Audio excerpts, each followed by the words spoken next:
What's going on, everybody? It's Matt, aka the Lumberjack Landlord, and I've got Mr. Michael Zuber from One Rental at a Time here. Mike, how's it going? It's going great, man. How you doing? I love these Friday conversations. Oh, so much fun, man. It is just such a good time. I missed it immensely the last 3 weeks. Even though we've done a bunch of other projects together, it's still like this is the time where it's kind of like decompress from the week, kind of look at what's happening going into the weekend. As we know, activity is always high on the weekends with what we're looking at, because you get a little bit more extra time. For those of us where Saturday isn't our everyday. um, but wanted to talk about renter red flags because we are getting into that time where the eviction moratorium, as we just covered in the first video, where eviction moratorium is potentially going away. People will be getting evicted over the next 60 days, sometimes 90 days, sometimes even in New Hampshire. Don't get jealous. We can actually get an eviction done in 7 days. Oh, Jesus. Yeah. 7 days. 7 days. Yeah. Yeah. Wow. Live free or die. Live free or die. Yeah. We can get Nice. one done in 7 days. We have to prove a couple things, but it's usually pretty easy to prove those things. And because the state says, yeah, it's expensive to get somebody out. So the thing that I wanted to talk about was those renter red flags is as people, most people, when they're smaller, most people still self-manage.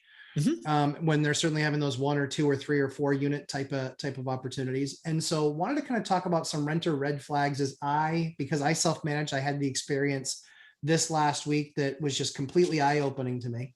But wanted to kind of talk about that a little bit because I think that that's the biggest risk that people are going to face in the coming 6 months, because I'll just be very blunt. I think another lockdown is absolutely going to come this winter. I think the numbers are going to be, yep. I think the numbers are going to be, and I work in healthcare for my real job. So I think the numbers are going to be absolutely horrible. I mean, literally horrible again with this Delta thing. So I think that there is a very high chance that you will see another series of at least quasi lockdowns, if not full lockdowns.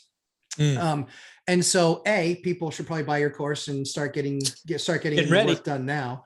But B, there's going to be the decisions that they make now on don't just get somebody in the unit, but get the right person in the unit, I think are going to be critical. I know that, as you go through this process, just like you have a buy box, you kind of have that renter box. And so for you, what does that renter box show based on have you added anything to that renter box based on what we've experienced over the last year? Yeah. So there's a couple of things that are now red flags to me that maybe weren't a year ago. Right. And the biggest one for me is urgency from the tenant side. And what I mean by urgency is what I perceive as lack of planning, right? It's the 30th today.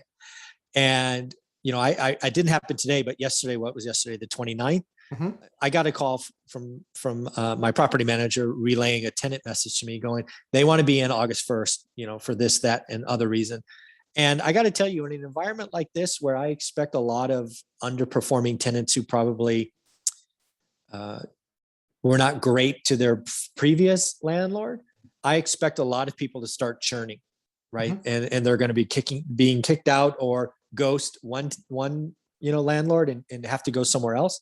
So we're going to see a lot of tenant turnover, and I'm going to be very sensitive to that, right? If I get an application that must move in within the next 24 hours, that's going to be a red flag to me. And the answer is going to be no, because it frankly takes us 2 or 3 days to do our process, credit check, rental reference, things of that nature. So if you come in and you throw down, hey, I'll pay 3 months, right now plus deposit, but I got to be in tomorrow, the answer is going to be no. Because probably what happened is you didn't pay your last landlord for a year. You've got the money tucked away, and now you're trying to bail and come over here. And I am not going to shortcut my process because of somebody else's lack of planning. That's the biggest thing I've added, is to make sure we don't operate at somebody else's urgency, because I expect a lot of dirty pool to be played the next couple of months. Yeah, I don't disagree with that. And so I think we should all get cozy for the next 2 or 3 minutes, because we're going to go into Uncle Lumberjack story time. And so for me, I'm the same exact way. I learned my lesson early on. Do not rush to get a tenant in, because it will almost 98.9% of the time it will backfire. 1 out of 100, by the way, I have not found that 1 in 100 yet that it worked out. Not for yet. me. Yeah. Well, and that's now because we won't do that expedited stuff, but just like you, so we don't property manage. So we actually had a tenant, an old tenant who was actually a great tenant, contact us. We said, okay, you know, let's find out what's going on. She contacts me on a Monday, says, Matt, completely desperate, need to get a place ASAP. First question back was, why so desperate? Right. And her answer back was, I just found out that my boyfriend didn't renew and the new landlord's doing showings and he wants to raise the rent considerably. And so we're ready to move. I said, okay, sounds good. I said, be happy to show you something. Cause that, honestly, that had the ring of truth is what I call it. Had the ring of truth to it. Okay. You thought you could find something better. You didn't. Now you're 7 days away. You still haven't. And he's raised it so much that you're saying, uncle, we got to get out. Okay. All right. I'll believe you. And so then we meet them, you know, or then I meet them because we self-manage. And so I meet them at the property, have them go in, and literally within 3 seconds in the door, the nitpicking begins. This is somebody that was desperate, has to have a place to live. This unit was just redone 12 months ago. It has some touch-up paint that needs doing. Yeah, because the old tenant that just left, there needed to be some touch-up paint. They needed a newer unit because they had a baby and they couldn't live in that unit anymore. They needed another bedroom. Okay, fine. So then I start getting grilled, and this person represents himself, her boyfriend represents himself as a contractor. Oh. And so then he starts saying a couple of things, and I said, what kind of and he literally looks at, so you know those drop ceilings? Yep. So we had a leak above that because the bathroom upstairs is right above that. And so there was a tiny leak where that thing had basically, sorry, this is the shape I'm making with my hand, where it kind of bowed that ceiling tile. Yeah. So he's like, I mean, that right there, like that's structural, like that needs to be handled. So I asked him, I said, what kind of a contractor are you? And he said, landscaping contractor. Oh, well, now it makes, now it makes, so he's trying to get the chops for acting like he's not a landscape contractor, like he's a contractor.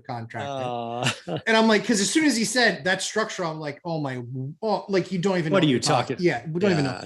And then he literally just starts walking through the place, picking it apart. He's like, well, I expect that to be fixed. I expect that to be fixed. I expect that to be fixed. And I just said to him, I go, here's the problem. I said, you want to move in 4 days. Right.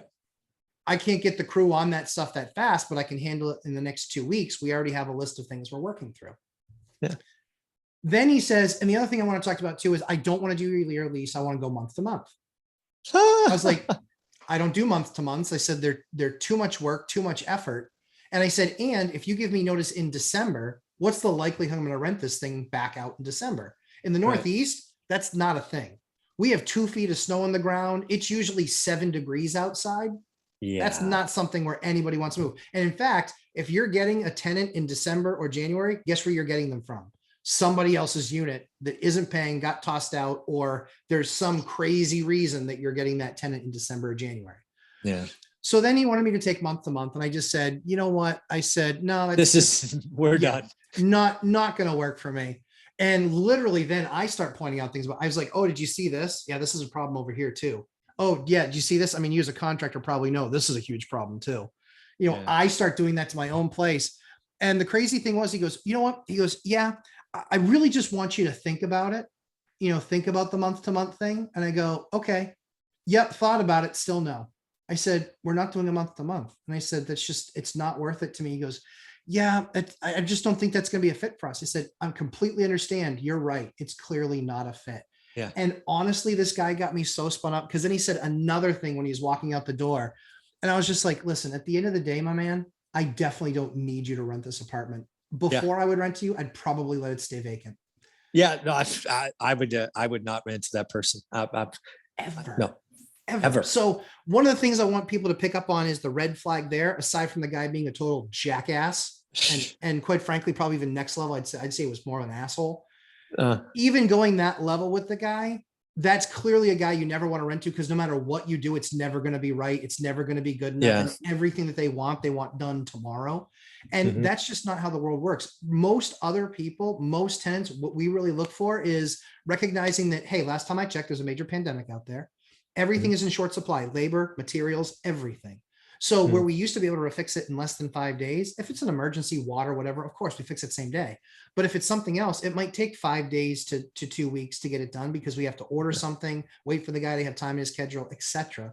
So I think that for those of you out there that self-manage, you definitely want to be keeping an eye on, don't just do this to get the property rented. Do it to get it rented to the right person, because you will rue the day. It'll feel good when you're signing the document that day and getting first month's rent and security. It will feel bad every day thereafter. It will be a horrible decision. Yeah. The other thing I sense in a situation like that is that, there are professional tenants out there. There are. And what I sense in an individual like that would be he's pointing out these things so we could, he can always go back and say, see, I told him here, and he will withhold rent. Yep. So that's just a game that he was getting ready to play. So yep, ouch. I agree. Thankfully, we were able to take it off the table for him. Yeah, somebody else rented it. Oh, shocking. In an environment where there's no affordable rentals. Oh, yeah, shocking. I mean, literally, I had to say to him, I said, listen, and I actually said to his girlfriend, I said, listen, Carrie Ann, you asked me for a favor. I was happy to try and do you the favor. This definitely does not feel like I can help you guys out. It's not going to work out. So I wish you guys the best. Hope you find the right place. And I mean, worst case scenario is you get to move back home with your parents in 7 days. You've always got that. Yeah, there you go. Have fun, Carrie Ann. Exactly. So yeah. So like I said, wanted to make sure to cover rental red flags with you. A lot of people self-manage. Don't make the mistake, guys. Don't make the mistake. Don't be so hellbent on getting that thing rented out that you're renting it out to the wrong person. Because if there is a shutdown, if there is another moratorium that they spend 60 or 90 days putting in place, listen to all the stories that Mike and Ian have had over the last year, and the thousands and thousands of dollars that in some cases we eventually got back, but we were out of pocket for months, and in some cases almost a year. So Mike, how can everybody find you an amazing one rental at a time? Yeah, go to Google search bar and type in one rental at a time. YouTube, book, Instagram, all that stuff should come up. It's all there, folks. And so guys, as always, Mike and I spent a ton of time trying to put together some awesome content for you and making sure that we're hitting issues that are important to you. Feel free to leave comments below. Make sure to subscribe, lumberjacklandlord.com, Lumberjack Landlord on YouTube. And again, if you've got the time or the idea that you want to get into being a landlord, I can't recommend a better course than one rental at a time. And quite frankly, bang for the buck. Holy cow. 7, 8 experts putting content into that thing, and just everything you could possibly imagine in one place. Just the convenience charge. You shouldn't even be selling the course. It's just a convenience charge. I agree. Unbelievable. It is. It's awesome. So Mike, thanks so much. Let's get ready for segment number 3. We're going to talk a little bit about, if you didn't listen and you do get some of these red flag tenants, what that churn is going to look like. Yeah. So Mike, thanks so much for the time. We'll get ready for number 3. You got it. Thanks.